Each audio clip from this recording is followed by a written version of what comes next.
If it's basketball in June and it's on the ISC Sports Network, it has to be Indiana versus Kentucky. Welcome to our week of 4 nights of doubleheader action on the ISC Sports Network. 2 of those featuring Indiana versus Kentucky. This is the junior game. We welcome you to a place that just hung a new state championship banner a couple of months ago. The Meyer Gymnasium in Scottsburg, better known as the Pressure Cooker. One of their own, and Ellie Richardson, will play in today's game. It is the Indiana Juniors versus the Kentucky Juniors. From the ISC Sports Network studios, alongside Pete Smith, a recent Indiana Basketball Hall of Famer. My name is Greg Rakestraw. Thank you so much for joining us, and all the various different titles, accolades, etc. that Pete has been a part of in his now Hall of Fame career. Very briefly, you were the All-Star Game Director, so you know what a Herculean task this is like for Mike Broughton in Indiana, for Scott Chalk in Kentucky. It is the week of a full set of All-Star festivities. Just your thoughts about the week that will be taking place in front of us. Well, it's expanded from when I did it back in 2008. They've added the Future Stars. We didn't have a junior game against each other. Just our boys and girls played our junior All-Stars that was selected by the IBCA. I can't imagine the magnitude of how busy you are getting all this done, but Mike Broughton's done a wonderful job building this All-Star program up. Our coverage is not possible without great sponsors. Let's get to them now. So thanks to our friends at Duke Homes. Duke Homes, many promise, we deliver. Thanks to the Ed Martin Automotive Group. Ed Martin, the only name you need to know. By Forum Credit Union, helping people live their financial dreams for over 80 years with innovative product services. Visit them online at forumcu.com. By the Indy 11, the world's game, Indiana's team. Get your tickets today at indy11.com/tickets. And by Lee Company, Indiana's largest school equipment supplier. So again, process in terms of how Indiana selects their junior all-stars. There are really 19 players that are taking part in this on the junior side. One of which I happen to know well, but unfortunately is not going to play over the course of the next couple of games, is Hadley Crozier. She of Lanesville High School, the 2-time 1A champ. She suffered a knee injury during the state championship game. She is going to be recognized in today's game. She won't play either in today's game or in Wednesday's game. There is a core 6 that will play both today and Wednesday against the Indiana seniors. But there are 6 Northern juniors that will play in Kokomo, 6 Southern juniors that will play in this game. Again, 18 players having a chance to kind of prove their mettle and showcase their skills on a statewide stage. Pitch to make the senior all-star team next year. It's a difficult process. I was involved when I was still actively coaching with the IBCA to do that. And believe me, there's not necessarily a graphical line that says, okay, right across I-70 is south and north necessarily, but they try to, they pinpoint the 6 they feel are the strongest players in that class, and then try to get geographically 6 more to add to that group for each game. A look at our 3 officials for today's contest. Ralph Carey, Justin Jackson, and Patrick Schooley will be our 3-man officiating crew for this contest. As far as players to look for from Indiana, we say this about the boys as well. It is a tremendously talented junior cast. Maya Makaluski averaged 26 points a game. She'll play at Indiana University. Her sister just completed her freshman year at Butler University. Meredith Tipner, who was a part of the state championship team at Noblesville a couple of years ago. Jayla Lampley, part of that tremendously talented sophomore and junior class at Lawrence Central, playing for her mother. And Lawrence Central won the state championship a little more than 3 months ago. This is a guard-oriented team, a wing-oriented team. Not a lot of size on this team compared to their counterparts today, Kentucky. Kentucky's got a size advantage when it comes to height-wise, so the guards are going to have to rebound for them to be able to get a lot of shots up. Another couple of players I want to make sure we mention. Addie Baxter has had a tremendous career at Columbia City. She's already able to play for Austin Parkinson at Butler after next year. Columbia City, one of the better teams in Class 4A this past season. And Lily Bischoff had an outstanding year for Center Grove as they gave Lawrence Central quite the battle in the semi-state championship game at Southport. With the flag coming down, anthem's about to hit. With that, we will take a quick timeout. We'll come back and introduce you to both of these 2 teams, and we come back to Scottsburg on the ISC Sports Network. At Forum Credit Union, we make it easy to focus on what matters most, removing unneeded stress and worry. From making secure mobile payments to earning cash back on everyday purchases, we've got you covered. See more at forumcu.com. Don't miss any of the action. Support the boys in blue. There's fun for groups of the whole family. Tickets available at Indy11.com. Indy 11, world's game, Indiana's team. Thinking about what to do after high school? Consider a career with Boilermakers Local 374. As a Boilermaker apprentice, you'll earn while you learn. We offer excellent wages and benefits, and as part of our no-cost hands-on apprenticeship program, you'll learn from the best in state-of-the-art training centers and on the job. Become a union Boilermaker and get on your way to a great career. Find out more, visit www.local374.org or call 219-845-1000.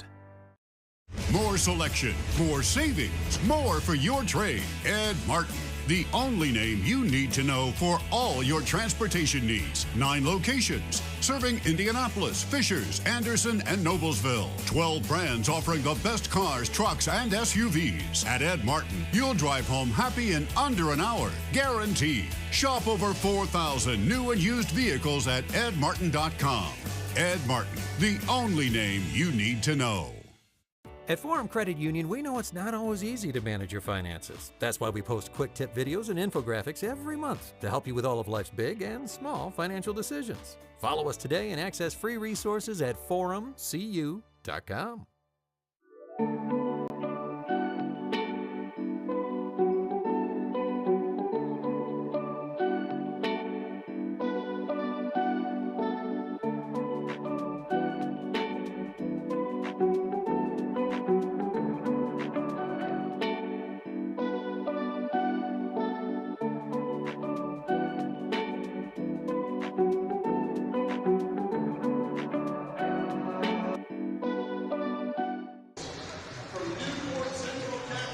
So again, you'll have the entire rosters introduced for each of these two teams. We'll get you the starting lineups coming up in a matter of moments. But while we have the opportunity, I want to make sure we thanked our tremendous ISC Sports Network crew. Thanks to Elijah Mash, who is handling our camera work from Scottsburg today. Thanks to the Walker family that's taking care of the producing, directing, and graphics for today's contest. And alongside Pete Smith, my name is Greg Rakestraw. Here is our schedule for the week. Pete and I will be onside, courtside for Hamilton Southeastern as the site of the Futures game. And the Futures game started last year. This is an all Indiana versus Indiana matchup. North versus South, freshmen and sophomores from this past year. So the only time these young men and women will play in this game will be tomorrow night. 6 o'clock is the start. Rob Moorhead will join me for the action Wednesday in Kokomo when the Indiana juniors take on the Indiana seniors. And then Chan Mosier on Saturday night from Gainbridge Fieldhouse in downtown Indianapolis, Indiana versus Kentucky. Starters for Kentucky in this game. Kenley Woods has already had her name called. Larisha Cawthorn just introduced. Grace Mbugwa from Danville Christian, who is the leading scorer of this Kentucky team at nearly 26 points per game as a junior. Hallie Collins of Knox Central, Sophia Gibson of Notre Dame Academy, and again, as you noted, size not a problem, a pair of 6'4" starters for Kentucky's junior all-star girls in this game. Yeah, and you know you don't have much practice, if at all. I don't know how much Kentucky practiced for this, but you would think they would get a lot of touches, and obviously with Gibson coming in averaging, or I'm sorry, not Gibson, but the big girl, Mbugwa, averaging 26. She's got to be a focus for them offensively. Again, we rattled off several of the Indiana junior all-star names not that long ago. There are two I wanted to point out. One of them just kind of got to that free throw line. Ellie Richards, her dad just won the boys basketball state championship as the head coach at Scottsburg. She obviously part of the tremendous Warriorette program that Scottsburg has had, the historically relevant program. Donna Cheatham led that with a single-class championship back in 1989. Other player that just joined the group out there is Lily Graves. Her dad is now the head coach at Indiana State. Yes, she attends Franklin Central High School. The family has elected to stay in Indianapolis while Matthew has been in Terre Haute with Josh Schertz the last couple of 3 years. So she will complete her senior year at Franklin Central. She will head to play at Southern Indiana coming up next year. But Lily and Ellie are AAU teammates. That's the case for a lot of these kids. We'll talk extensively about that in the boys' game. because potentially the best AAU team in the country for the junior class is Indiana Elite. They actually got a young man who'll play for Kentucky in the game coming up later. He'll play against several of his teammates of that Indiana Elite squad in our junior boys game, which will take place at 4 o'clock. Yeah, the dynamics of that has really changed because you really get to know them on a personal note. So our starting 5 for Team Indiana, again, Addie Baxter, Maya McAlusky, Meredith Tipner, Monique Mitchell, potentially the next in line of that great South Bend Washington team, and then Jayla Lampley. And from the Indiana perspective, we often see this. Usually it's 5 of the core 6 that get the starting nod on both Sunday's game and Wednesday's game. Yeah, they were selected to be the 6 top players. So Brooke Winchester will be the first off the bench most likely for this junior girls team from Indiana. Kaylee May there in the center of your screen. She is the head coach. We see a lot of her at Danville High School, one of our great partners on the ISC Sports Network. And I might be partial to her assistant, Angie Hinton, head coach of the Lanesville Eagles, last 2 years the 1A state champs. Jumping at center for Kentucky, Grace Mbugwa. Maya McAlusky, who has size but is much more of a face-up player, and there's a reason they called her and her sister the Splash Sisters. They played together in Hamilton Southeastern, both outstanding three-point shooters. So if we had a normal key to the game, rebounding would be my number 1. I mentioned that in the opening. Well, thanks for joining us again. It's kind of inverted colors, what you're used to seeing. Indiana is in the blue, Kentucky is in the white, and Kentucky will have the basketball to start things off. Indiana's only lost 1 time in this series. They're 11-1 all time against the Kentucky juniors. Already Kentucky doing a good job of looking inside. We have a shot clock in the building. It's not going to be turned on and no need for it. With the early basket being scored by Kenley Woods from Ashland Blazer High School. That is in far eastern Kentucky. Paul Patterson used to be the boys coach there, won a state championship. McAlusky on cue fires a 3. That does not go. But Jayla Lampley will track down the loose ball. Of course, we have the pleasure of seeing a lot of Lawrence Central games, and frankly, because they return their core 4 from last year, we're going to see a lot of Coach Lampley and the Bears coming up this season on the ISC Sports Network. Turnover committed by Indiana. Drive for the bucket and a foul going to be called. Foul will go against Meredith Tipner, the senior to be at Noblesville, played for Donna Buckley the last 3 years at Noblesville. And 2 shots coming up for Kenley Woods. Woods averaging 22 points per game. And obviously, as the years have gone along, you have more and more kind of uncommitted players at this level because it's tougher for seniors to land that spot with the transfer portal.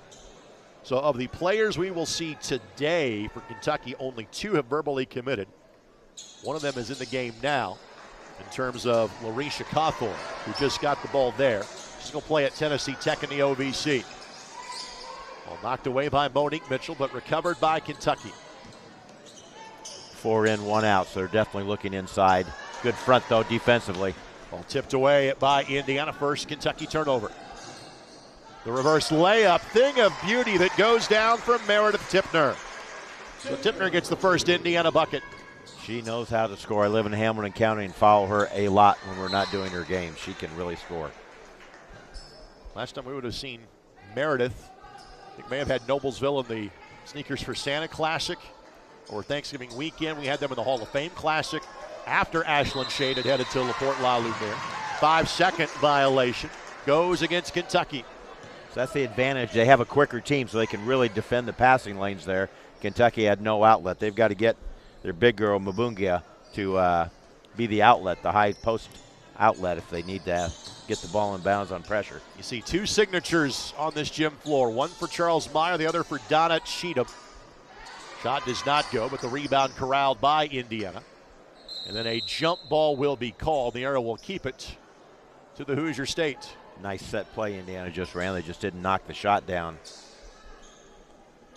And sometimes we see this in all-star games because players have not been playing competitively.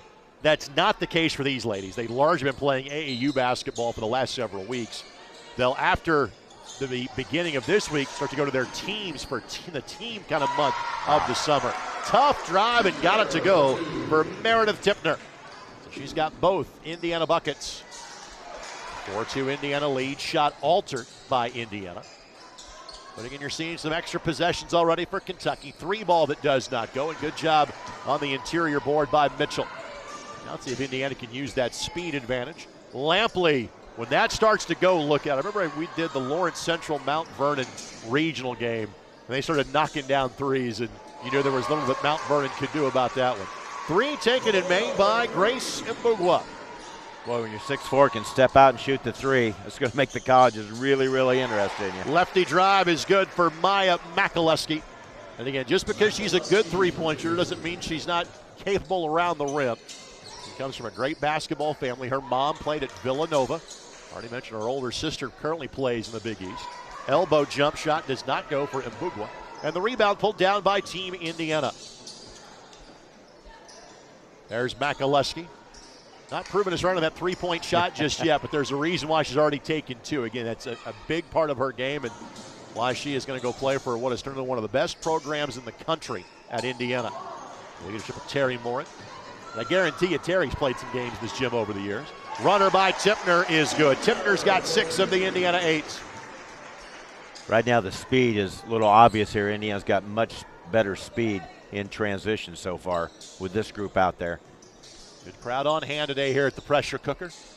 This game always tends to be in southern Indiana to make it an easier drive for Kentucky. Last year it was in Jeffersonville. The year before, Pete and I were at the home of Damon Bailey at Bedford North Lawrence to bring you this game. I don't think there was a touch there. No, turnover committed by Kentucky. I would say the home of Chloe Spreen right now. Fair enough. As the reigning Miss Basketball. We'll see her later this week. We'll see her on both Wednesday and Saturday on the ISC Sports Network. Gabby Spink, part of a tremendous team at Gibson Southern. Plays for Coach Brasher at Gibson Southern. Lampley, tough shots. I'm not sure you're stopping that one, Pete. No, I'd like her to drive to the basket more. That's going to open up some other opportunities for players, too. And again, Ellie Richardson, 17 points a game here at Scottsburg. Part of the tremendous Mid-Southern Conference. You see those letters on your screen. As that turnaround shot for Mbugwa does not go, but rebound is secured. Power does not go, and eventually Makaluski out of there with it. Makaluski has her pocket pick, second Indiana turnover. Should lead to points at the other end. Runner is good for Collins. Collins from Knox Central High School, and then Indiana gives it away. And again, frankly, you're going to see turnovers rack up in this game, and it's not because players aren't giving their all in an all-star game. It's just you're unfamiliar with what the other. Right, it's not carelessness. Right. Wow, to your point, it's not carelessness. It's just trying to do some things, try to get some transition. Everyone likes to run nowadays as we have a substitution in. Marissa Green, she's 6'3" from Fort Thomas Highlands High School. Wearing number 2, she's playing the post now. Yeah, there was a little bit of contact there going both ways, and officials said, all right, we'll just let you both get away with it. Lampley on the take and the make. Lampley with 4. We'll see Layla Abdur-Rakib as part of this summer series as well, her point guard teammate at Lawrence Central. She had a great tournament series on their run to the state title, too. And we'll see the younger Lampley sister, Anania McKenzie, tomorrow night in the Futures game, as that 3 is good for Kenley Wood. Second made 3 by Kentucky. She's got half of their points. Here's Richardson. She knows this floor well. And on the attack scores it, and you hear the Scott County crowd supporting Ellie with the layup. And Dad coaches the boys team. He gets to coach Ellie in AAU basketball. Eric himself played at Hanover College. Ball tipped away, or used to coach at Hanover, I should say. As a college coach, went back to being a high school coach. Substitutions for Indiana. Lily Bischoff will check in part of a Center Grove team, and there was an injury in the second half in that game between Center Grove and LC that might have helped decide that one. Leah West also in, 21. She just deflected the inbounds pass from Greensburg. Part of a really good program at Greensburg year in, year out. That should be an over and back violation. Yep. Nia Rhodes from Frederick Douglass High School in Lexington inadvertently dribbled it off her leg. 5th Kentucky giveaway. Just good to be talking about basketball again after a couple of months, isn't it? I love it. I love it. Popped to ball. Should have popped back to the ball. Spot up 3 on the assist from Richardson is good. The triple hit by Brooke Winchester. She's going to play for Brady Sally at Ball State. She is a senior to be at Warsaw High School. Lenny Krebs, the head coach of the Tigers, Lady Tigers. I gave it a pause because I knew Pete had a Warsaw story he could insert immediately. One of his former stomping grounds. Nice entry pass. Great seal by Green and gets the layup. Yeah, right on both accounts. Great seal and nice entry pass. Turnover by Indiana is their fourth. Frankly, this game, sometimes we often see some rugged shooting. That has not been the case here as Rhodes on cue makes Kentucky's third three. Yeah, no one stopped the ball there. I knew she was going to shoot it when she was coming down. I was giving the motion. This game's setting the bar high for the week, to be honest with you. All knocked away by Kentucky. A couple of substitutions for the Bluegrass State. Carthorne will check back in, and Juliana Frazee from Franklin County High School. As you see the replay of the last made Kentucky three.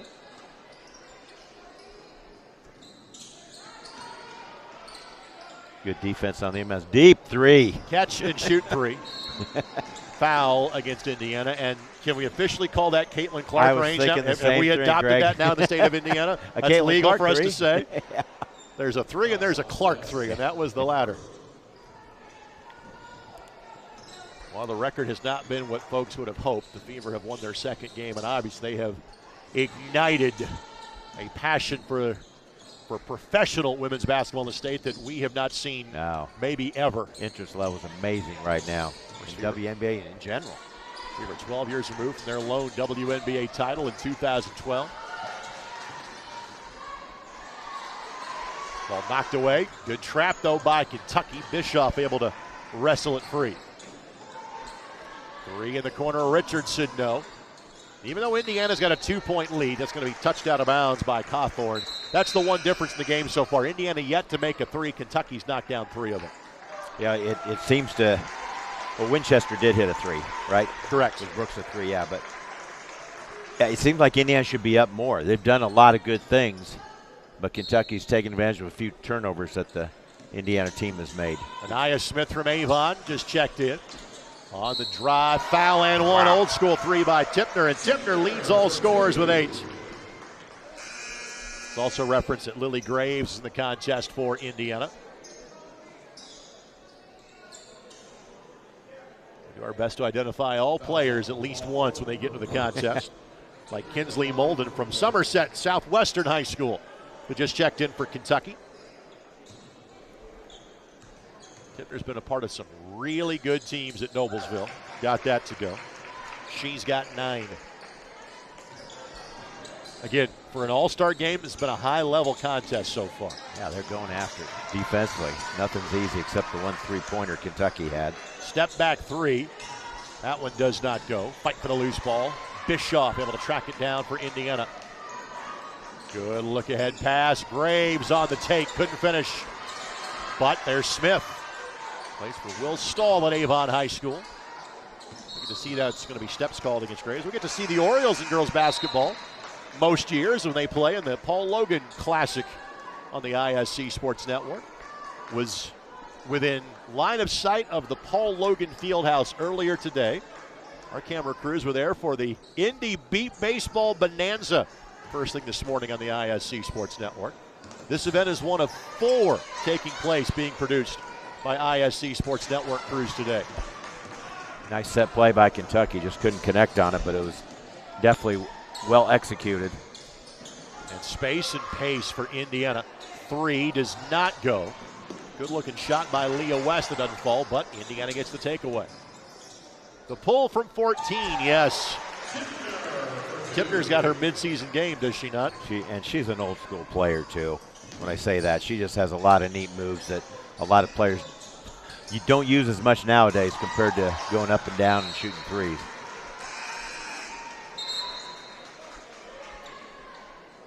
So out of bounds coming up here for Kentucky. Very fast-paced game we've seen so far. Carmen Riley from Owensboro Catholic. Almost brings a tear to my eye. No moonlight barbecue for our crew this year. No game in Owensboro. She's got a great upside. Mabuya. You can go with Grace if you want to.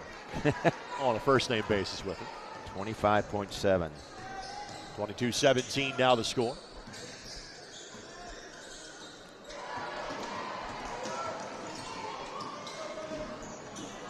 Indiana lost the handle.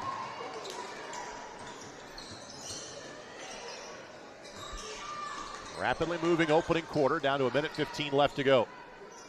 And Kentucky realizing they have a significant size advantage, and for what Tipner has done offensively, her acting skills are pretty good too. I thought she acted really well there. Don't get me wrong, she cut the baseline off, right? But she also fell as she cut it down.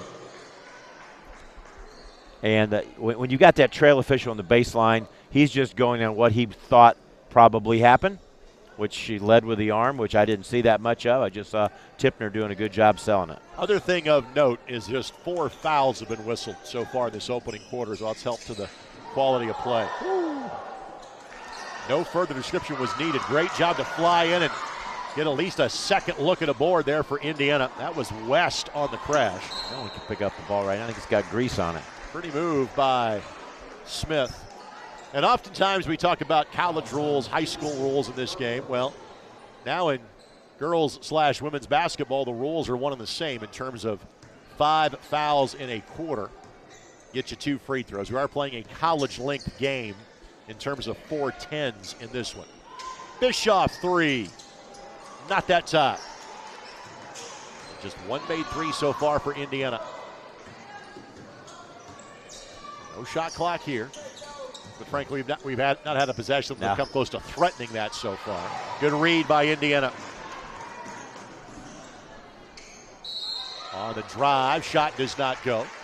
But free throws coming up for Anaya Smith. Yeah, nice spacing there. Good drive to the basket.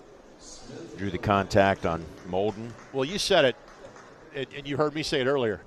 The spacing of this group. In other words, everybody kind of knows how to play. Right. From that more modern perspective. Just flare out, look for a driving lane, and if you're outside the arc, wait for the ball. Somebody will find you. Smith hits 1 of 2. Just 5 players have scored so far for Indiana. That's part of what Tipner has done that's been so special. She has 11. Ooh, again, right idea. A little too strong from Sophia Gibson.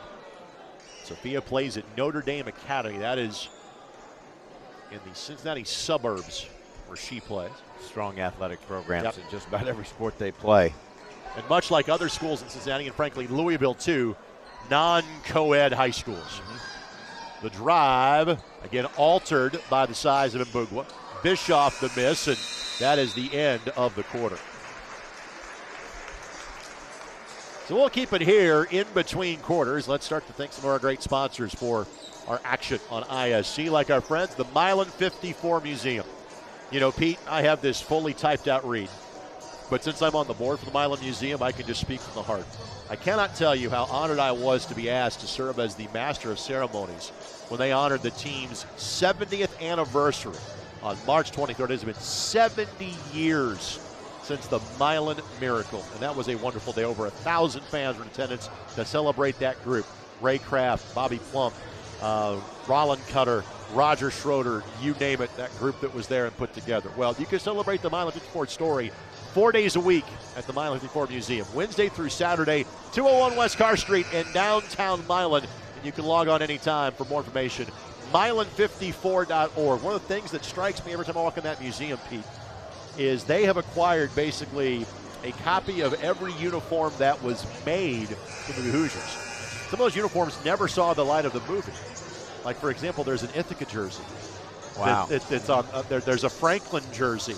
And that got cut. There's a Bossy jersey that is used that is in the movie. So there's stuff that even if you know the movie like the back of your hand, it's worth a trip to Milan to get that basketball Jones, that basketball thing. I agree. That is so neat. I was envious that morning. That was the morning of our state finals here in Indiana. You had to settle for being a Hall of Famer early that week, Pete. There's only so much you can do. Actually, no, I was doing a track meet that morning. Yeah, That's I know. right. Somebody put you to work for 14 hours. Yeah, because I know that guy. That's right. I couldn't remember which. I knew I had a good excuse for missing it. Steal by Smith and then knocked away by Kentucky. Pete, early impressions in the first 10 minutes. I am. You mentioned earlier the spacing Indiana's had on offense. They're getting a lot of touches, and Tipner's done a great job knocking down her shots. And they've done a good job fronting the post defensively. They've not allowed a lot of post touch the last couple of possessions. They've forced turnovers. Mitchell fires a 3. That does not go. Mitchell plays for Steve Reynolds at South Bend, Washington. What a great program they have had. It seems like every good player in South Bend right now just happens to go to the west side. Well, and again, it's easy to say, well, it's just the Reynolds family. There have been other great players around. I think of Spider Jones, that plays at Purdue, that's been part of those Washington teams. Right. Of course, now the younger boys in the Reynolds family start to make their way. He's really good. He plays at Riley.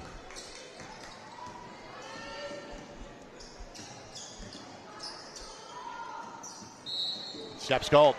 I'm sorry, he plays at Washington too. My bad.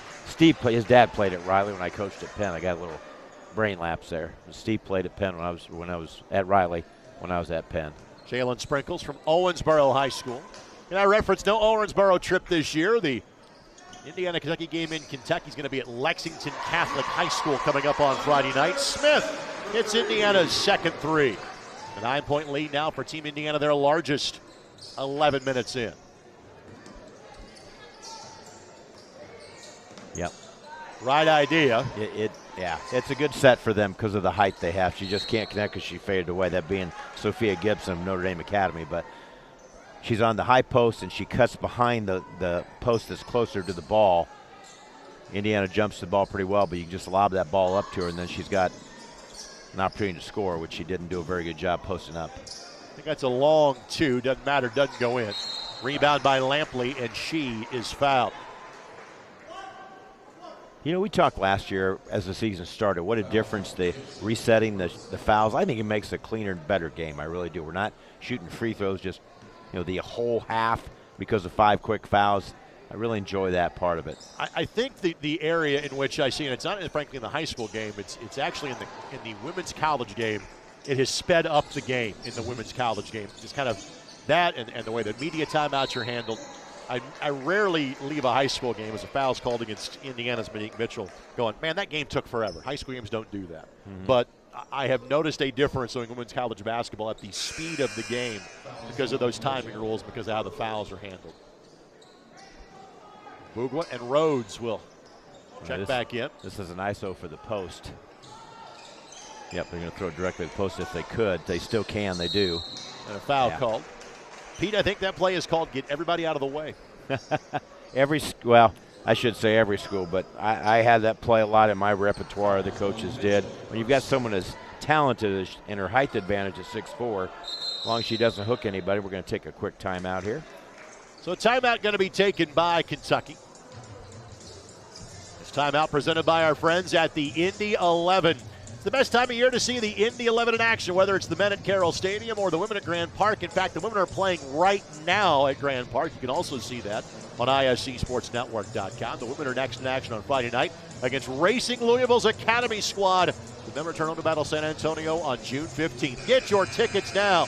Indy11.com/tickets. The Indy 11 men have not lost since April the 13th. Quite a run for Sean McCauley's team. That is an amazing run right now. Has to be one of the longest streaks they've had, I would think. It is the longest streak currently in club history, and this being year number 11.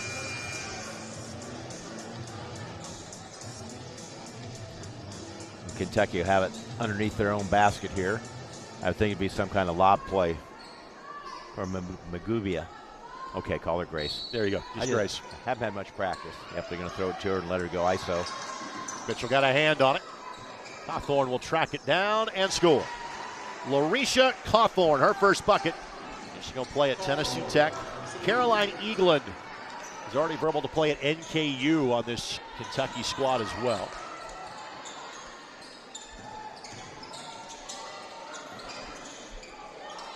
Tipner might have gone with an extra step.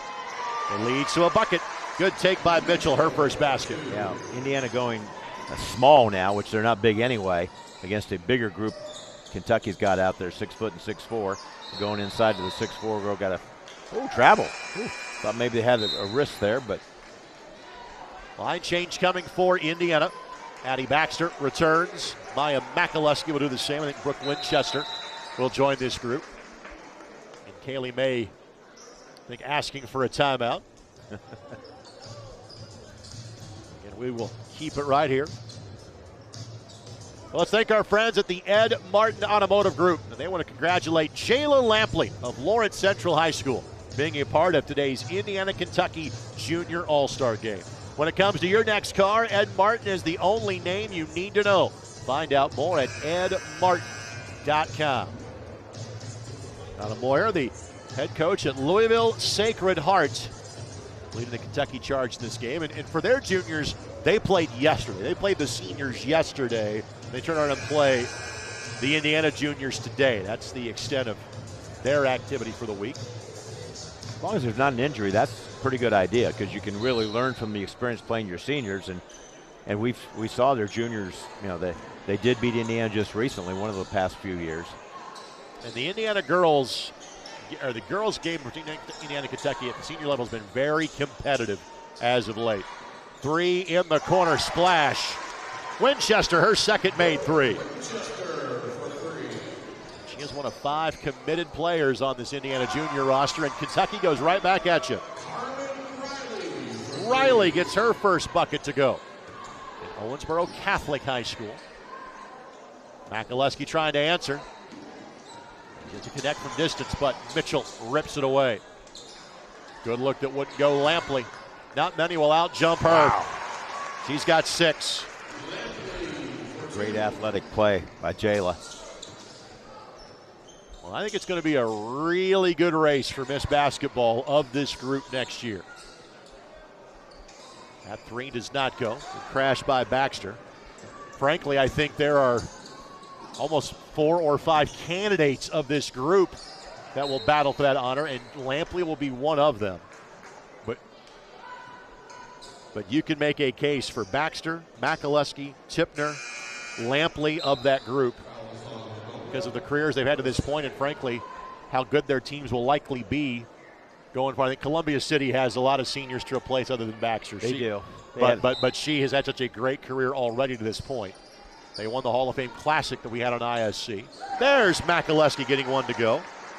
And again, because of her height, that 6'3" jump shot, that's almost an impossible shot to guard. Well, and that's an impossible play for a lot of high school kids to run, because she's going away from the ball. It's a back screen on the weak side, and to be able to catch and have the size and strength to catch and shoot it like that's tremendous. Here's Eaglin firing from the wing. That does not go. Lampley has it poked away, but Mitchell able to track down the loose ball. So a double-digit lead for Team Indiana. Not sure the pull-up 18-footer is what you're looking for there. A little quick by Mitchell there, I'd say. But it is an all-star game. You get a little more grace on something like that. Well, she got the rebound, too. Also gives you a little more leeway on that. A couple more Indiana substitutions about to check in. Winchester, a bobble. Eaglin, the benefactor. Clears the lane in time. Wing 3 does not go. And now Baxter can lead the break. Lampley lays it up and in. Indiana's quickness and speed. They've got quick hands, and it's just really paying off right now. You can see the difference in their quickness. Well, frankly, again, this is an Indiana team. We will rave about the junior class on the boys' side. I'm not sure that we should be heaping the same praise on the junior girls. So this is a really talented group. So it's a full-time outing, and we'll keep it right here.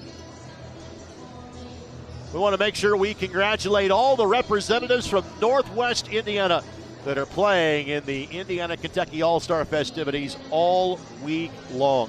Their appearances are brought to us by Lee Company Incorporated, Indiana's largest school equipment supplier. From bleachers to lockers, chairs to cafe tables, basketball goals to wall pads, Lee Company is your source. Contact Sean Doherty. He is your representative in Northwest Indiana. Give him a call at 765-586-9706. Looking at Donna Moyer, the head coach, and I don't believe she has a player on this team, does she? Oh, she does, yeah. Well, she's not playing. Zakiah Johnson yep.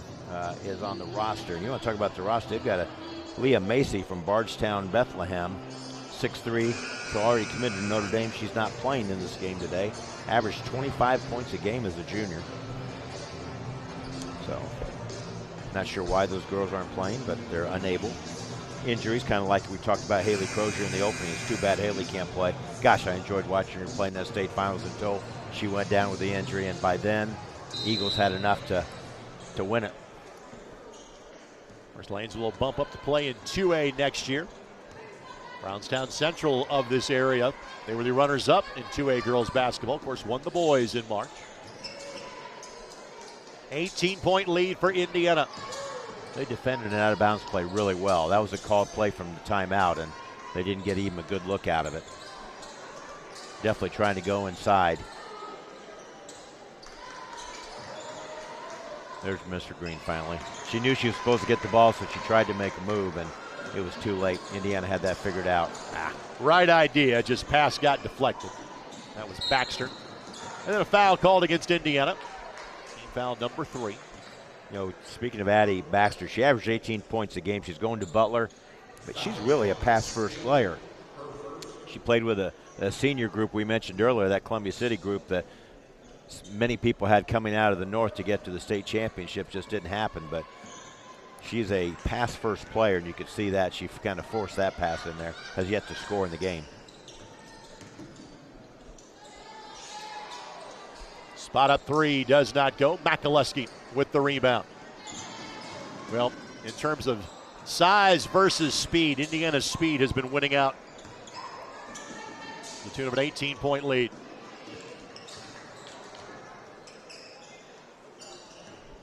Yeah, Kentucky looks a little lost. They're sticking with that 1-4 out offense. Just seems they could get to the post and drive individually, and they do there. Runner does not go. Ball batted away. I can tell you this, in watching how this Indiana junior team is playing, I am really looking forward to the game against the seniors coming up on Wednesday night. I think that should be a really good one. Game's got a little sloppy over the last couple of minutes. And again, it's an all-star game. You understand that. Long 2 does not go. There is suddenly a lid on the basket for Kentucky.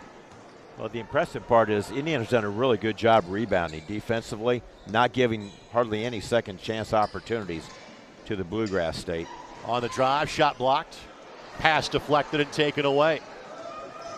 Well, Kentucky has slowed Indiana offensively. Problem is, there's a lid in the basket. They've scored 5 points here in the second quarter. Makaluski, wide right. A shot, though, I think Brian Satterfield and Hamilton Southeastern will take every time from her.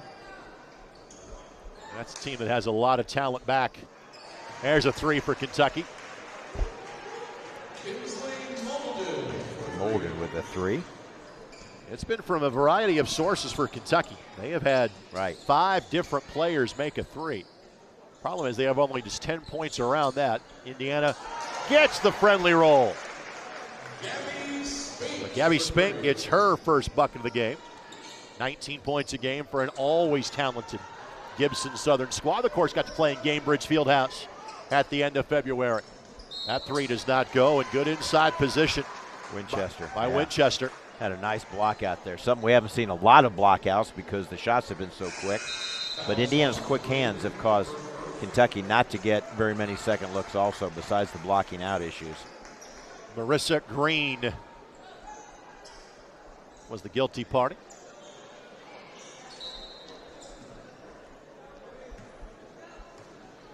So here's Bischoff. Thanks to our friends at Duke Home sponsoring today's broadcast, in large part because Ms. Bischoff is a Center Grove Trojan. On the outlet, Indiana gets the takeaway, and then a collision and a blocking foul.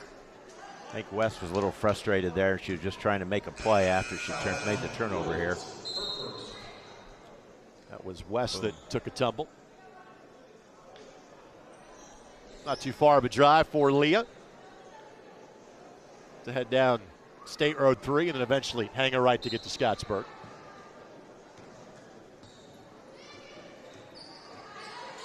Pace has slowed down a little bit, but again, the turnovers have really hurt both teams offensively to get good shots up. Kentucky more than Indiana of late.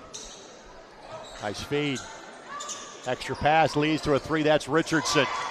And again, shoots in this gym probably every day. Knocked that one home.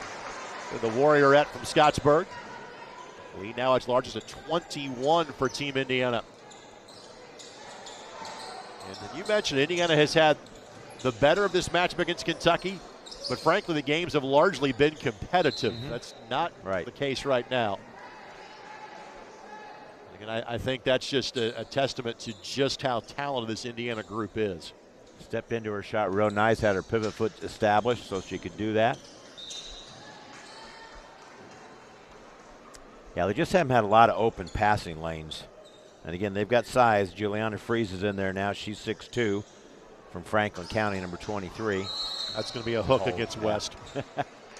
Yeah, that's been their challenge, and they've done a really good job overall, fronting the post and not letting Grace have the ball in there, number 10. So I'm going to settle just calling her Grace. Mabugia. I'm sure if I had more practice saying it, but I've been doing the track meet the last 2 days, so I've had enough names to read in lane 1 through lane 8. I'm just happy you dried out after yesterday's very soggy conditions for the track and field state finals in Bloomington. It was tough for the boys yesterday. Didn't hurt our unified, but our boys struggled with the weather a little bit. Not really struggled, just had the adverse conditions. 3 from the wing does not go. Taken and missed by Sophia Gibson. Rebound to Indiana. Good job to run the break. West missed it. Just couldn't get her steps right. Boogway able to track that down. And Boogway was following her. I think she knew she had to shoot it quick or otherwise it was going to get blocked. But again, Kentucky gives it away. I think you can tell the athleticism. We've got a more athletic group, I believe, overall than Kentucky. Richardson. Not that time. Good hands, though, by Smith. Able to track it down. She reminds me of Jordan Poole. Of course, going to play at Purdue. We'll see her in the Senior All-Stars coming up on Wednesday and Saturday. Way to get on the floor in an all-star game. On your own floor there, Richardson dives for that loose ball. Couldn't stop the turnover from happening, but good hands. Going to get the ball. Both teams double-digit turnovers. And just 8 points this quarter for Kentucky. This was very much a back-and-forth game until the start of this quarter. Yeah. It's been all Indiana.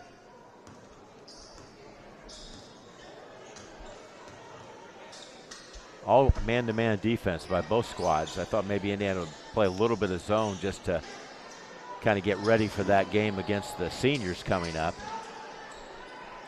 because they're not very tall.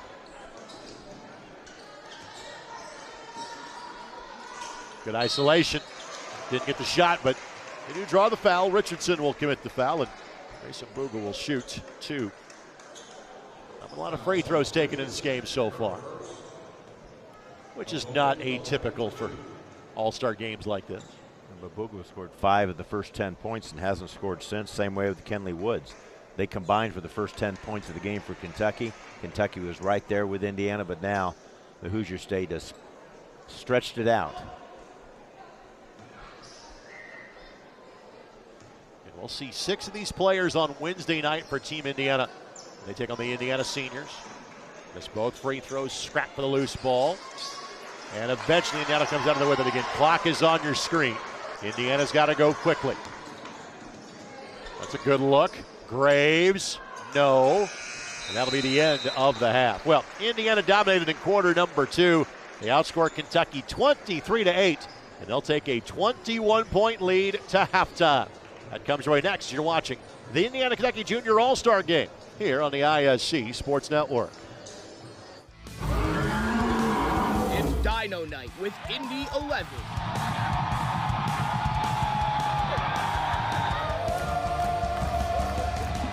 Don't miss any of the action. Support the boys in blue.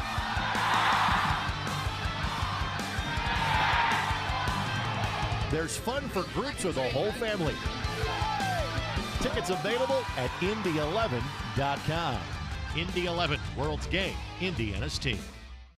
More selection, more savings, more for your trade. Ed Martin, the only name you need to know for all your transportation needs. 9 locations, serving Indianapolis, Fishers, Anderson, and Noblesville. 12 brands offering the best cars, trucks, and SUVs. At Ed Martin, you'll drive home happy in under an hour, guaranteed. Shop over 4,000 new and used vehicles at edmartin.com. Ed Martin, the only name you need to know. At Forum Credit Union, we make it easy to focus on what matters most, removing unneeded stress and worry. From making secure mobile payments to earning cash back on everyday purchases, we've got you covered. See more at forumcu.com.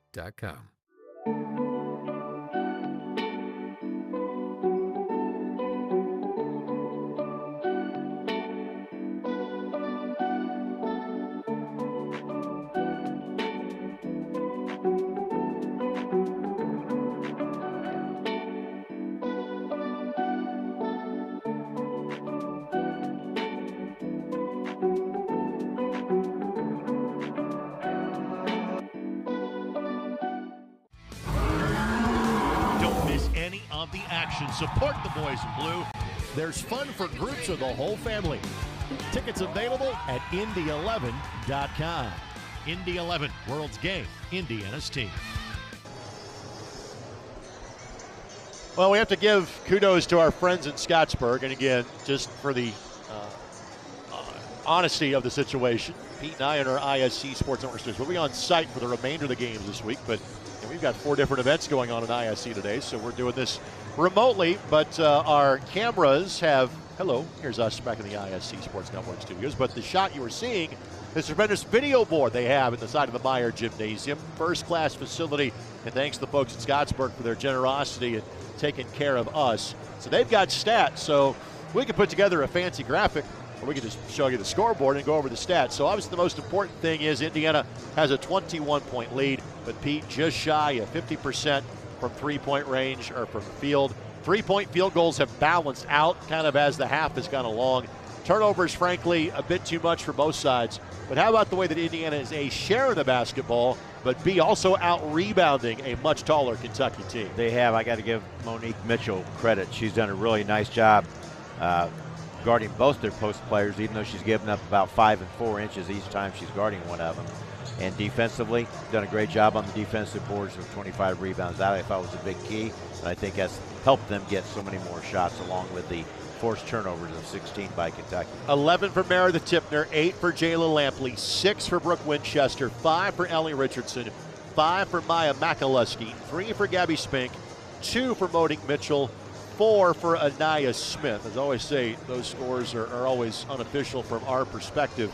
But again, Tipner's been great. Lampley's hit some really tough shots, but it is a very deep Indiana junior squad. It is, and then they all share the ball very well. They have 9 assists on 19 baskets. That's pretty good for an all-star game. Woods 5 and Mbugua 5, 3 each for Rhodes, Riley, Molden, a bucket for Collins, and a bucket for Green for Team Kentucky. As you see some of the highlights start to roll by. Pete, if you're Kaylee May, and again, let's face it, this is not a midweek conference game, all right? You're not exactly locking in on scouting reports here. Right. What exactly is your message to the ladies at halftime if you're Kaylee and Angie here? Keep sharing the ball, but don't stop shooting if you have a nice shot. I mean, it's an all-star series, and what they're ultimately trying to do is get ready to play the senior all-stars and give them bragging rights. And our juniors have beaten our seniors from year to year, and that's what I think they're going to really look forward to now. But don't turn the ball over this game. You legitimately, you've got a 21-point lead. I don't see the quickness of Kentucky being able to. Indiana's team. At Forum Credit Union, we make it easy to focus on what matters most, removing unneeded stress and worry. From making secure mobile payments to earning cash back on everyday purchases, we've got you covered. See more at forumcu.com. Don't miss any of the action. Support the boys in blue. There's fun for groups of the whole family.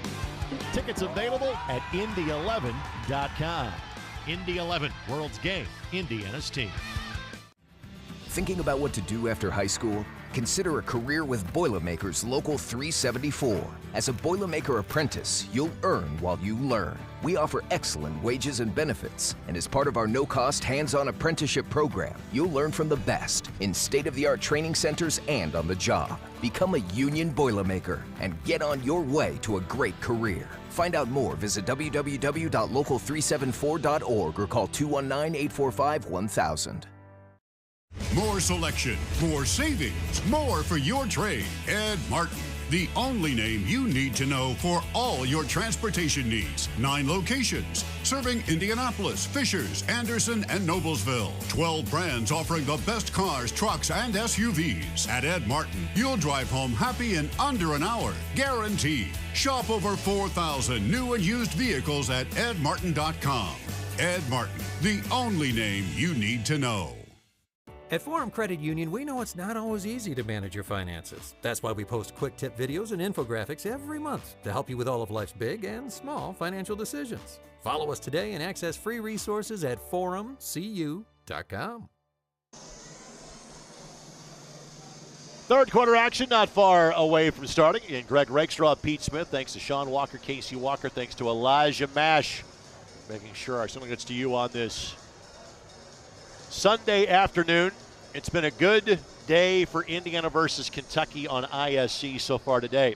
We referenced the fact the Indy 11 women are in action. They lead Lexington 3-0 at Grand Park at halftime. So for Kentucky, Woods, Cawthorn, Gibson, Collins, and Mbugwa, the starting lineup, are on the floor. And for Indiana, looks very similar. Baxter, Tipner, Makaluski amongst those on the floor. Yeah, original starters. Yeah, original starters. Winchester will come off the bench again.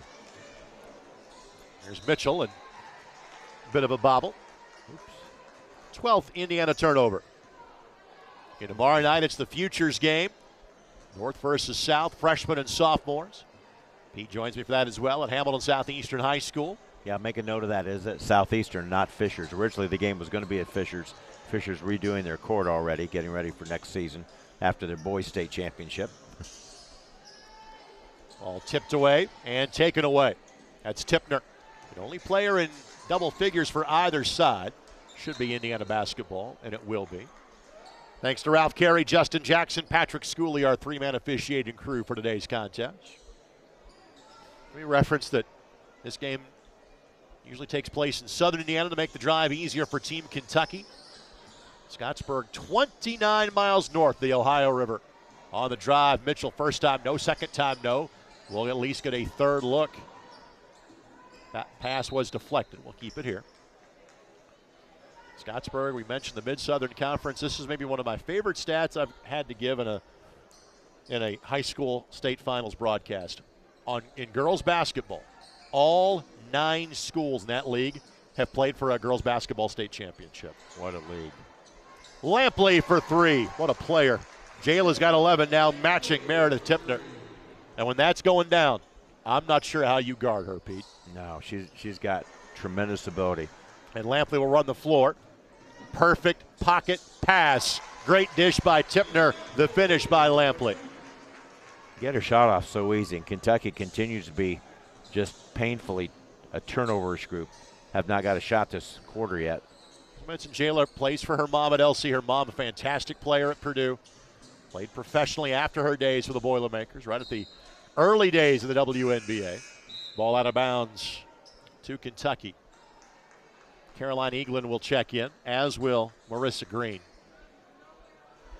But for the folks in the state of Indiana, I think we may be in for something special this coming year because the about-to-be senior class is really good in both girls and boys basketball. And we say that more years than not. We're pretty spoiled in the Hoosier State, but I think both these groups are something special. Well, we're pretty spoiled because we have a young lady named Caitlin Clark also. Collins, the scoop and score. Is now bringing unbelievable energy to the state of Indiana, even more for women's and girls basketball. Lampley, the blow-by and finish.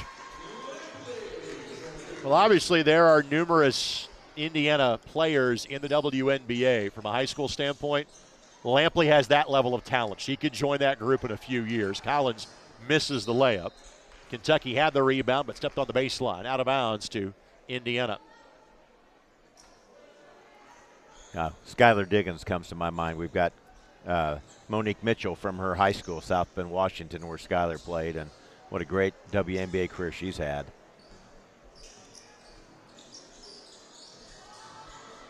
Makaluski the step through, shot blocked.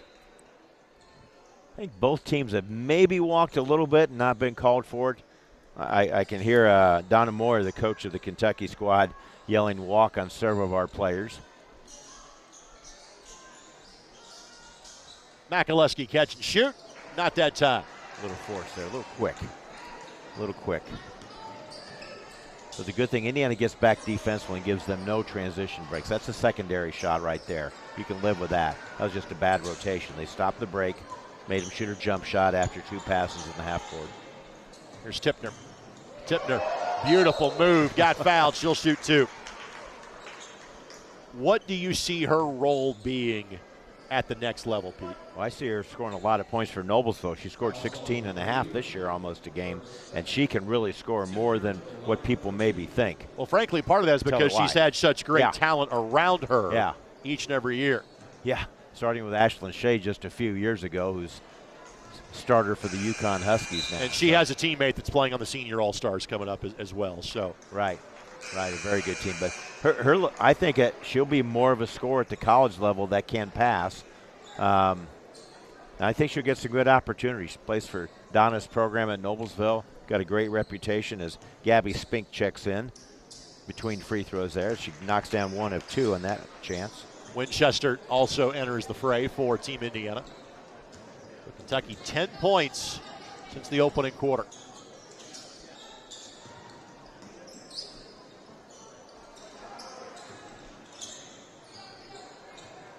Indiana doubling up Kentucky. Yeah, they play good defense. Good switch right there, move their feet, cut off the original drive. And if she's out there that far away from the basket, talking about Grace, that's a good thing. Good defensive possession there by Indiana. Really good, solid defense. And you don't usually say that in all-star games, Greg. Right. But they really defend well. Seniors are going to have their hands full because they do move their feet. We'll let us see in Kokomo on Wednesday night. I know that that place will be electric. electric. That's going to be the Florida Badunga send-off game. Carson Rogers part of that boys team as well, and Coach Peckinpah. I'll be watching. I'm sorry I can't be there that night. I've got another commitment with a little basketball interest, but dang. 4-out-1 in offense here for Indiana. 3 more players will sub in when given the opportunity. West, Bischoff, and Graves. Foul against Indiana. And the boys' game is scheduled for a 4 o'clock beginning.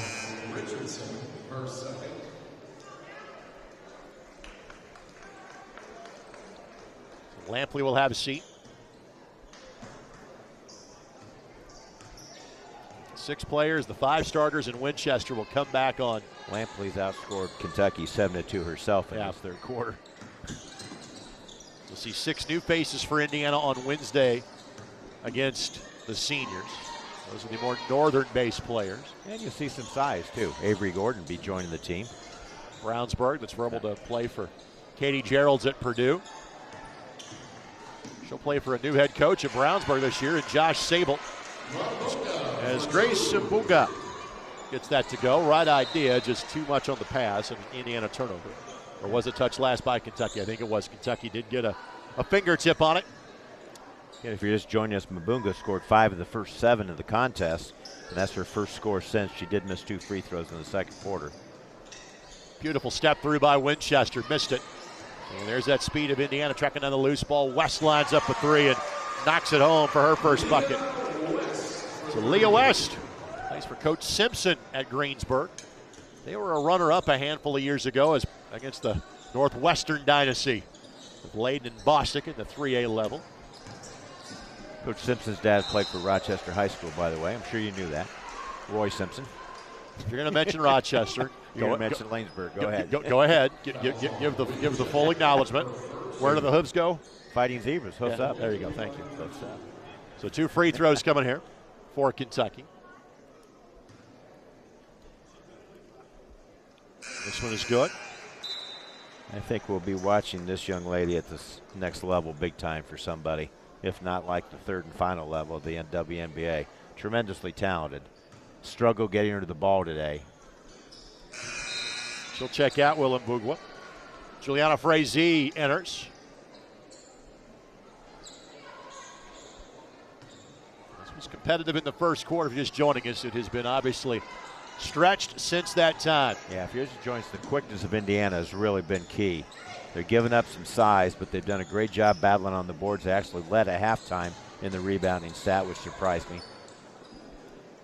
West again doesn't get the friendly roll. Will be a foul against Indiana. We'll go against Brooke Winchester.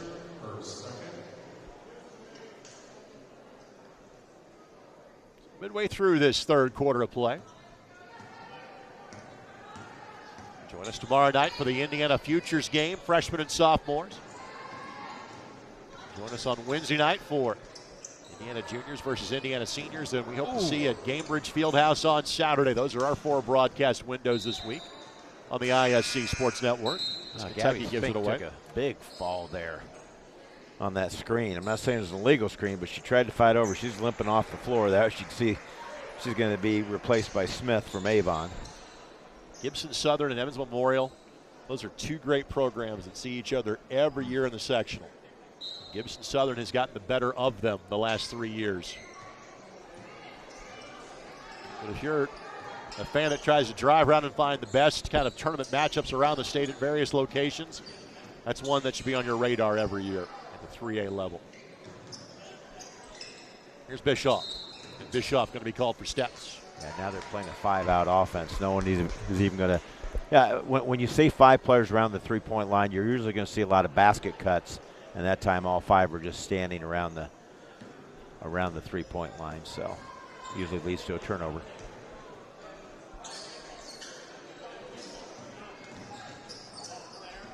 Indiana doing a good job at just jamming up any kind of inside opportunities Kentucky's looking for. Again, a 3 does not go. And a great block out by Brooke Winchester. Kentucky made 5 of those in the first half. That putback is good for Sophia Gibson, her first basket. Only Sprinkles, Eaglin, and Frazee have yet to score for Kentucky. But to that point, only 2 players have had more than 1 field goal for Kentucky. That Smith is fun to watch. Couldn't get that to go. The step through by Graves, no. But Lily Graves will shoot 2. She is going to go play for Southern Indiana. I don't think that's going to change with her dad being a coach at another Division I school and state at Indiana State. She made that commitment early.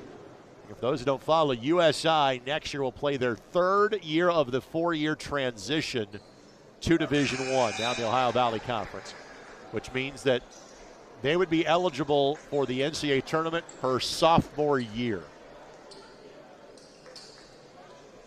Their new arena at USI is a sight to behold. It is gorgeous. Well, they've really stepped it up because they have to. I'm going to say that they have to have that, because when you step into a new division, particularly in the 21st century like they are, you better have something that sells the university. And again, another careless turnover. I have them for 21 turnovers now, Kentucky. And we're just barely past the midway point of the 3rd quarter.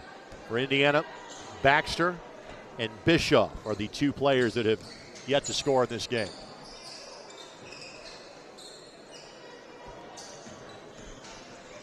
Makalewski the drive, no, but Maya Makalewski will shoot 2. Always can find a way to score. That being Maya. I follow her a lot and always seems to be able to get her shot off, as replay just shows you. That time it was a driving move. We'll get to see Maya and her Hamilton Southeastern Royals when they play in the Hall of Fame Classic coming up on December the 27th at the largest and finest high school field house in the world in Newcastle. Makalewski makes them both. This has been north of 20 the entire second half. Runner left short. Bischoff had it and lost it. Cawthorn takes it away. Corner 3 does not go, but Cawthorn by her lonesome gets her second field goal. Yeah, at halftime, they were 10 of 30 from the field, Kentucky. Just not shooting the ball very well. Giving them some credit, their quickness. They're there on the catch a lot of times, but they've had some pretty good looks that haven't gone too. Here's Bischoff's opportunity to collect from the free throw line. Again, only 11 points per game, but that's in part because we mentioned this for Meredith Tipner. She has not one but 2 teammates that are playing on the Indiana Senior All-Stars. That is good. And other than Lawrence North, Center Grove was the one team that really legitimately pushed Lawrence Central during the course of the state tournament. Right. Fantastic semi-state championship game that we produced on ISC for our friends at the IHSAA Champions Network. As Bishop got that to go. 4 players enter for Kentucky. Indiana 6 of 8 at the line this 3rd quarter. They've really drawn a lot of fouls just by their quickness, getting to the ball faster and then getting shots up quicker. Speaking of quickness, Mitchell nearly picked the pocket of it. Bugwa on that one. Has her sealed. Good left hand. Yeah, she's a little frustrated. Indiana's done a nice job defending her. She's had to go outside her comfort zone sometimes to catch entry passes. Trailer three does not go. Kept alive, though, by Baxter. Well, that's a tough break for Kentucky because Baxter had a really nice block out there. Didn't get rewarded. Or I'm sorry, not Baxter, but Kenley Woods had a nice block out, and Baxter may have got away with over the back. Makaleski. And a foul against Indiana. No free throws yet. That goes against Baxter. Next foul for either side would put the opposite team in the penalty.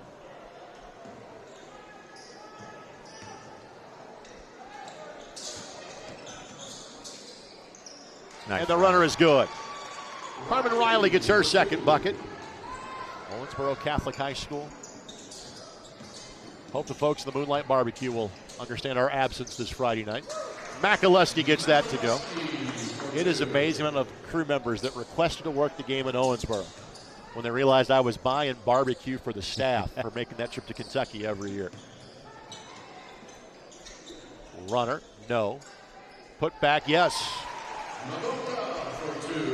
Now she's on a roll. Bugwa now with 13.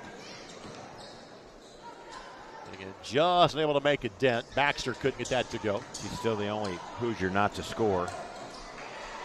Over 1,000 points in her career at Columbia City already in really 2.5 years. There's an and one opportunity as Bischoff commits the foul. Eaglin. The future Northern Kentucky Norse. She's a year away, so these are all juniors. Right. Won't be on campus for a couple of years. Northern finished about mid-pack in the Horizon League this past year. Horizon League had two outstanding teams in it this year in terms of Green Bay and Cleveland State that were both in and around the top 50 in the RPI this year. But frankly, at 21, this is about as close as Kentucky has been in a while. And Makaleski says, I'll got some distance for you right here. She never brings it out. She never slows it down. That's a positive. Shot was partially blocked. That was a clean block by Baxter. Indiana with three players in double figures and one very aggressive lead pass there. Yeah, nice to see him look ahead, but that was really a tough pass to try to make. Mitchell's a great athlete. She almost ran it down.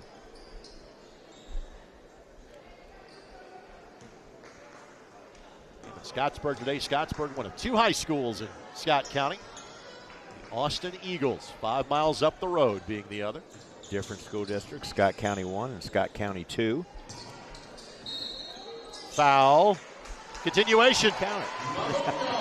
Well, we can talk about high school rules, college rules. That might have been an NBA rule that time, but give her the bucket. He's got 15 and a chance to make it one more. Yeah. And again, this basket goes, we're talking about a 20-point game. It has been nearly 30. You know, she missed her first two free throws, but she's made all three this quarter. She's got a nice release and stroke of the basketball. On the drive against the pressure, no problem. Tipner's got 14. A little more quiet in this half. Makaleski, Tipner, and Lampley all in double digits. And all three of those players on the floor. Starting five back together now for Indiana. Eaglin's three does not go. Bad shot, too quick. Rebound by Baxter, great look ahead pass. And whether it's scouting, playing against her in AAU, I think every Indiana player has realized we get a break, Lampley's going to be flying down the floor. Get her the ball. 17 points now.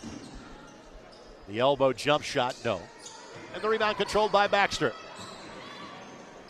And Baxter showcasing those skills that, again, I think she's the starting point guard in a couple of years at Butler. Foul going to be called on the putback attempt, and Lampley will shoot two. Yeah, she's had several turnovers that she's had the right idea, but she hasn't really faked a pass to make a pass and tried to throw through arms. And that's, you know, she's playing a group of, you know, taller players on this Kentucky squad. I mean, that's the one area coming out of my first view of her in person, is that great court view, or great, you know, floor sense, vision on the court, but tries to throw passes that she needs to figure out to be a little bit more coy and tricky about it. So Lampley a miss in her first free throw try. No problem connecting on the second. She's got 18. See the countdown on your clock. This is good if it goes, but it does not. So end of the third quarter sees Indiana lead Kentucky 72-48. Today's game presented in part by our friends at the Ed Martin Automotive Group. I want to congratulate Meredith Tipner of Noblesville for being a part of today's Indiana-Kentucky Junior All-Star Game. When it comes to your next car, Ed Martin is the only name you need to know. Find out more at edmartin.com. If you're Kaylee May and Angie Hitton, what do you want to see from your team here in quarter number 4, Pete? Play defense, keep playing defense. That quarter they gave up, 22 points? 21 points? No, 22, I'm sorry. 25 and 22 is 47. So Jayla Lampley, she's certainly making a case to be our blue-collar player of the game, brought to us by Boilermakers Local 374. Lampley has been as advertised for Team Indiana today. These, as we're seeing some nice clips of her, these were all in the third quarter.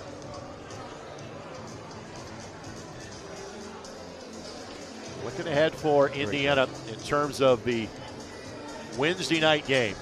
Players that we will see playing in only that game for the juniors. Vanessa Wimberly, Addie Bousman of Twin Lakes, Kira Reynolds, Monique Mitchell's teammate from South Bend, Washington, Layla Abdur-Rakib from Lawrence Central, Kenzie Garner of Sheridan, and the aforementioned Avery Gordon of Brownsburg. I want to thank Pat McKee for his tireless work in terms of preparation, research, roster stats, etc. We get to utilize during the course of the broadcast. Fight for the loose ball. Kentucky able to track it down. Good job, though, by Leah West getting on the floor. Not giving up any kind of intensity, that's for sure. Out of bounds to Kentucky. That's what your fear is in an all-star game, having been blessed to coach a few of these, is when you get a big lead, do you still play hard and do you still play defense? And Indiana is. That's a turnover, yeah. Makalewski knocked it off Grace's thigh on the drive. Really been impressed with him so far. See the fans going inside this great old gym just to try to keep it a little bit cooler. We're lucky that temperatures in the 70s today and not any warmer. Makalewski's three is good. Makalewski with 14, that's her second made three. She has been a frequent flyer. Shot blocked, then Makalewski was tied up. The arrow points the way of Indiana.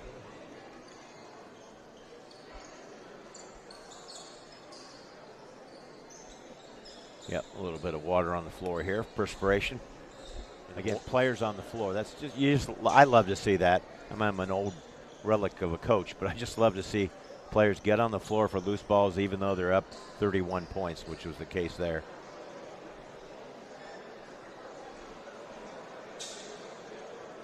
Our boys game will follow this one at 4. First of 4 days. Indiana-Kentucky All-Star action. We will not be making the trip to Lexington on Friday night. That game will be available via a stream from Kentucky. We'll settle for producing 2 events that night on ISC. Oh, turnover by Makalewski. Too long a pass, entry pass. Trying to get that ball to West. 2 more dribbles would have been better. Spot up 3 does not go. Shaylin Sprinkles couldn't get that one to connect, and she has yet to score for Kentucky.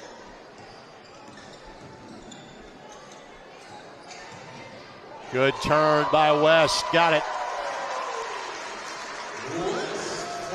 Really good footwork. That's a hard one not to travel or lose your balance on when you spin with that right to your left. Kept the pivot foot down.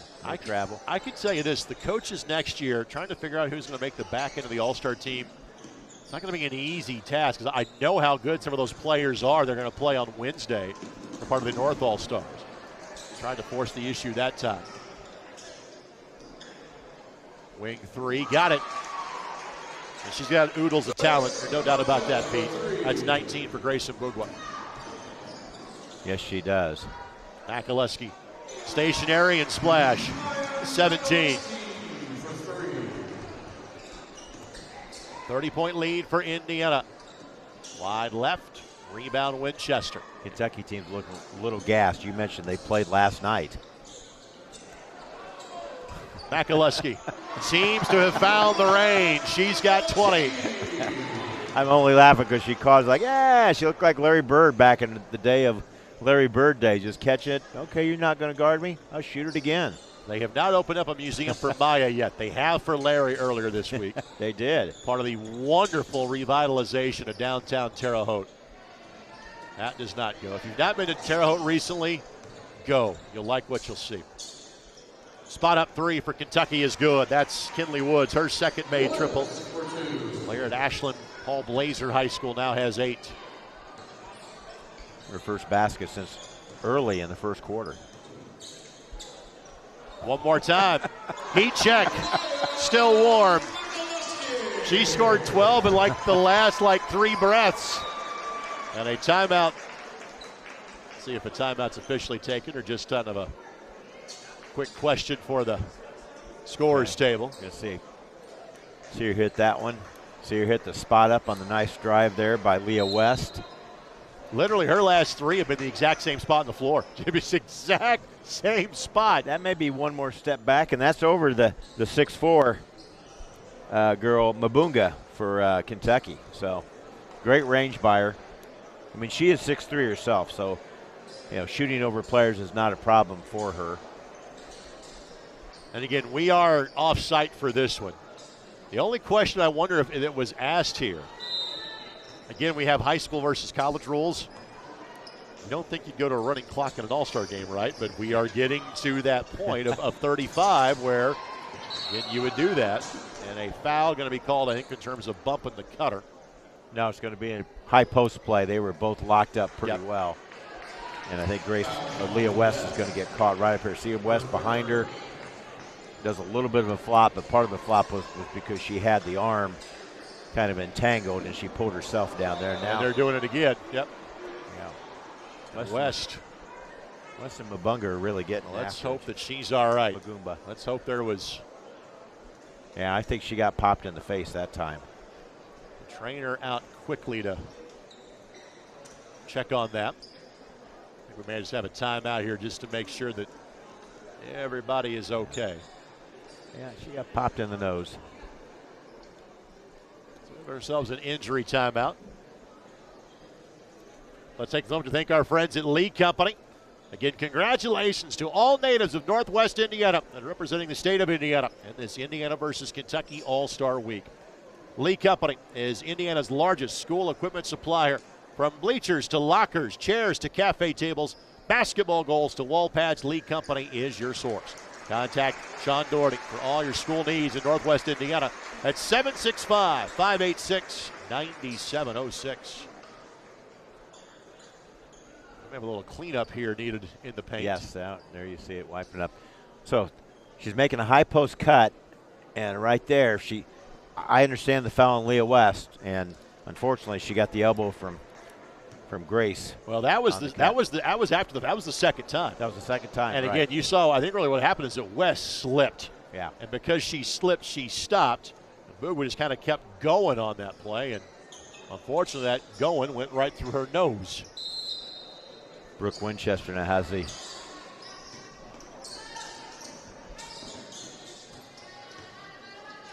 we play on.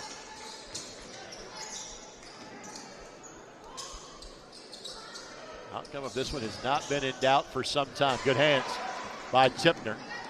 But then she stepped out of bounds. Yeah, yep. she did.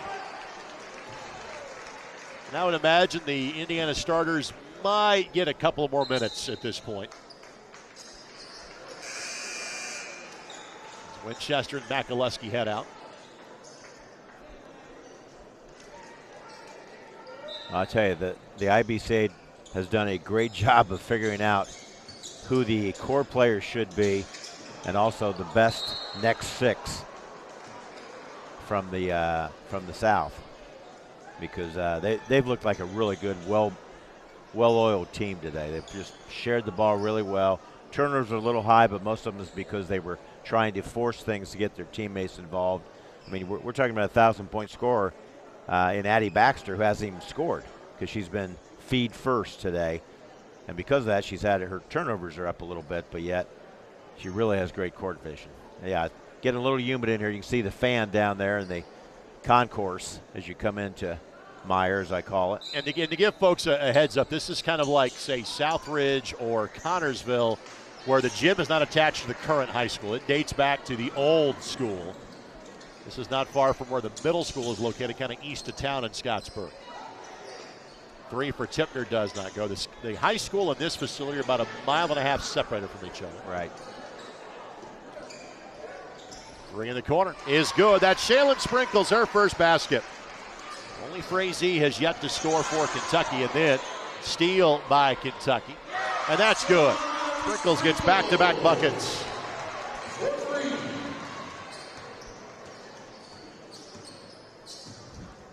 Tipner pulls from 14.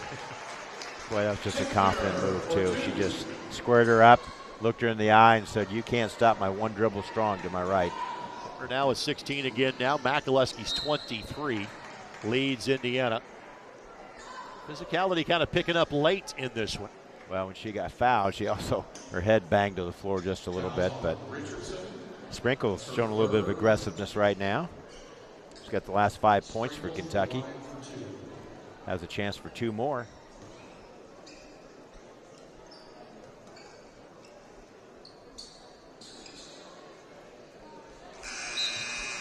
Shot is good by Sprinkles. She has the last 7 for Kentucky.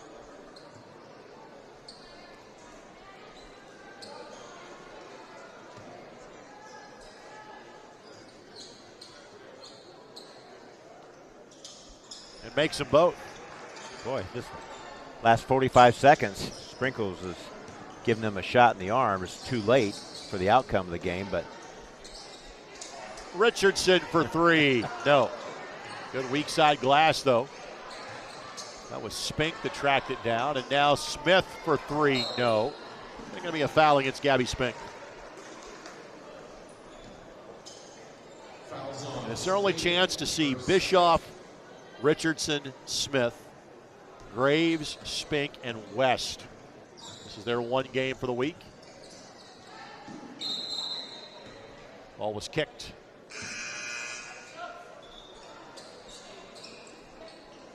For Indiana, Graves, Lampley, Bischoff back in.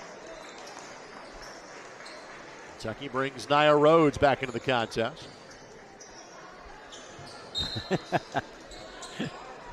Lampley at 6'2", is everywhere. She's like a pogo stick. They're going to play to the end of the game. You'd love to see that. I mean, Lampley could have just said, okay, throw it in. We're up 28 points, but she's defending hard. The turn by Cawthorn is good. Cawthorn's got 6. Yeah, he got a lot of touches today, the Tennessee Tech recruit, or commit right now, I should say. Hand check foul called against Kentucky.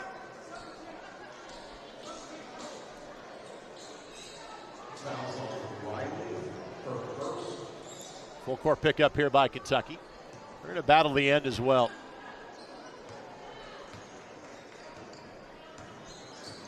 This is an M&M'er. When I said that, Tipner's too quick for that girl. Wanted to foul, but she got to the rim. Cawthorn pulls from the free throw line. Does not go. Mitchell the rebound. Tipner didn't get back on defense.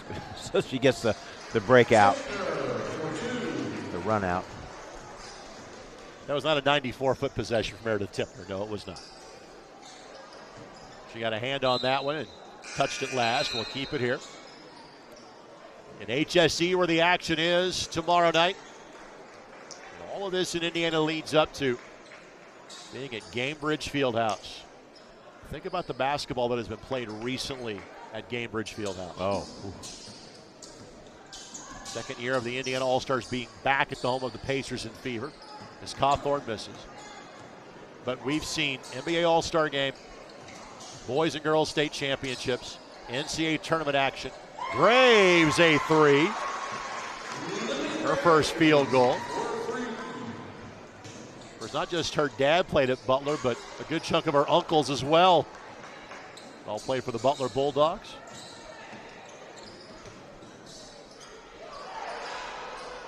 Baxter She scores. I was going to say, when was the last time a 1,000-point scorer already going into her senior year didn't get a basket? And you could hear her bench Right. Shoot it. Shoot it. She's so unselfish. She's a pass-first player. Lampley needed no such prompting. You can see why. Wow. Lampley with 21. She has had a great game, particularly in the heart of the game when they stretched that lead up. She was the big key. Again, the only doubt about this one, and I'm not sure it's much of a doubt at this point, will Indiana hang 100 on Kentucky? Runner is good. That's Woods, and she's got 10. She joins Mbugwa in terms of players in double figures. Graves again. I laughed because she was just spotting up so nice. I had a feeling she was going to knock it down. She might be taking over that spot from McAlusky, frankly, and Baxter got some ball but got some arm as well. So Indiana does get to triple digits with 3 minutes and 13 seconds left to go. And again, there's been a lot of talk on the boys' side. Hey, are the juniors going to beat the seniors this year? Well, frankly, the junior girls dominated the Indiana Senior All-Stars when they played. You and I had that game at Cathedral last year. Junior's going to give the seniors, I think, a really good battle coming up on Wednesday night at Kokomo's Memorial Gymnasium. It will be 3 shots coming up for Nia Rhodes. And our post-game show will be brief so we can get our crew ready for game number 2. Well, I mentioned earlier that when they do play the seniors, they're going to have Avery Gordon there. So right. They have a 6'6" rim protector defensively, which they haven't had in this game, but they haven't really needed to. Again, I'm praising Monique Mitchell for kind of setting the tone early against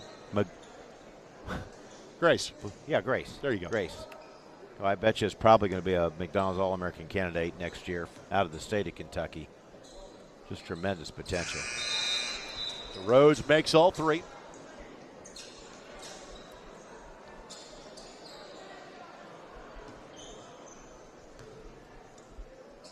Boy, 3:13 to go. Indiana doesn't seem like they're going to stop shooting. Not with the players they got out there. So this could be a high-scoring game.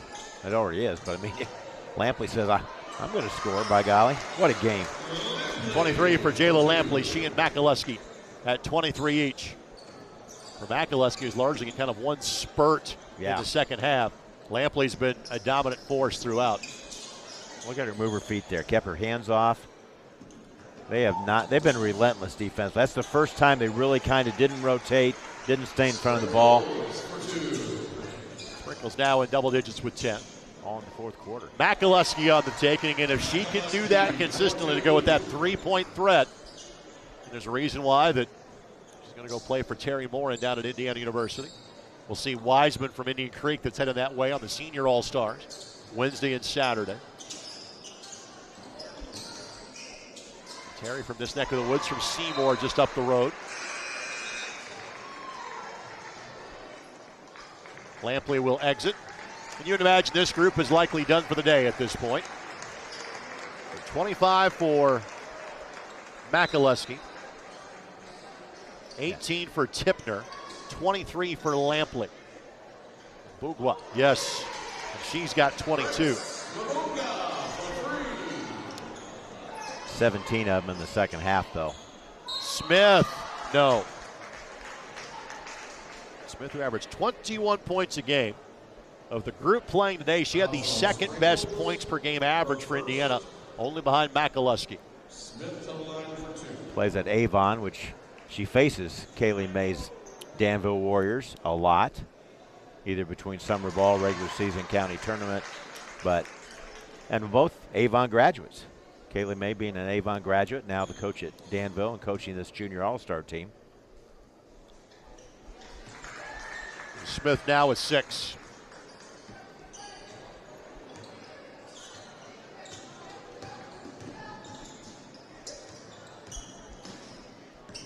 Just like the focus this Indiana group has been defensively. I know you say they've given up 72 points. They're playing the college minutes, and they've just done a really good job of not giving very many drives like that. Not enough on that one for Graves. steal. Great job rotation. Just Gabby Spink saw the double team in the corner. She just rotated towards the outlet pass area. And Smith, the easy one.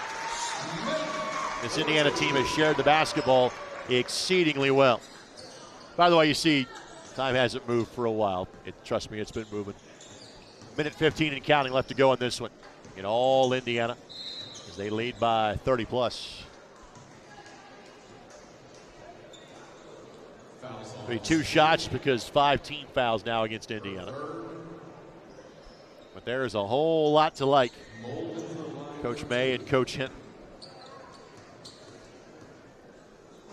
See those two again coming up on Wednesday night.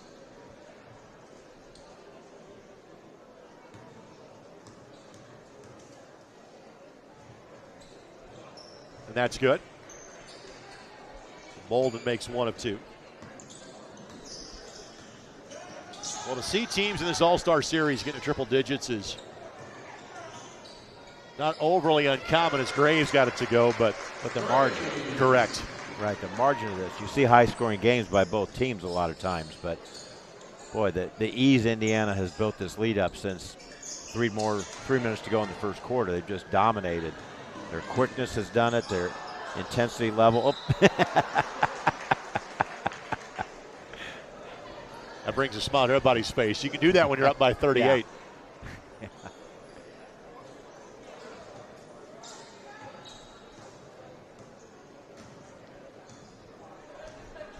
Really nice crowd for a Sunday. Cloudy today. Might as well be in the gym watching basketball games. Whoa. That officially is from the Clark range right there. Yep. As Molden got that to go. Indiana will get one final look here. Spink's runner does not go. Sprinkles will pull from 19. Let's see if Richardson gets one look in her high school gym. She'll be back next year. Nope. Indiana will simply hold it out, and that is that. Again, close in the first quarter, not close after that. Final score, 111-76 in favor of Indiana. 39-point fourth quarter, Greg, by the Indiana squad. Well, we've got several candidates to choose from for our blue-collar player of the game, brought to us by Boilermakers Local 374. We're going to go with Jayla Lampley, who finished with 23 points. Pete, simply put, she was fantastic from start to finish. She was. She got them off to a good start in the first quarter. Her quickness, made a couple quick steals, but she just had her foot on the pedal the whole game.